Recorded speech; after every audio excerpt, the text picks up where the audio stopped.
Jüri lõpetas põhikooli vana gümnaasiumis, kuid sai ootamatult sisse uude kolledžisse. Seal olevat head õpetajad, andekad õpilased ning ühed parimad tulemused matemaatika riigieksamil. Ent vanast uude kolimine pole kerge ega odav. Jüri pidi hakkama kooli kõrvalt õhtuti tööl käima, korteri üürima ning endale ise süüa ostma. Olles lõpetanud oma esimese perioodi uues kolledžis, avastab Jüri, et õpetajad on ükskõiksed. Hoone hallitab ning klassikaaslased ülbed. Jüril hakkab kripeldama soov naasta vana gümnaasiumi, kus õpivad tema sõbrad ning tõenäoliselt paraneksid ka tema hinded, sest ta ei peaks enam kooli kõrvalt tööl käima. Samas on ta aga uues koolis juba terve veerandi vastu pidanud ning uude elurütmi sisse elanud. Kas naasta pere ja sõprade keskele või üritada üksi edasi? Mida teeksid sina?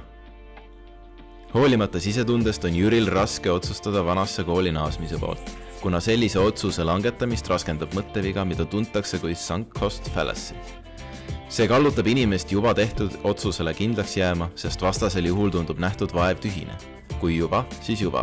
Siinkohal võib kulu all mõista lisaks rahale ka aega või isegi inimesi. Näiteks, kui me praegu alla anname, siis surid meie sõdurid ilma asjata.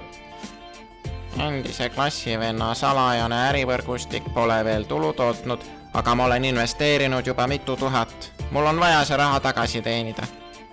Tõsi, ma ei ole temaga õnnelik, aga me ei saa ju koos veedetud 7 aastat lihtsalt maha visata.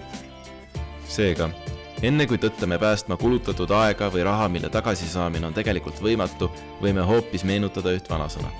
Parem ligidalt tagasi tulla, kui kaugelt kahetseda.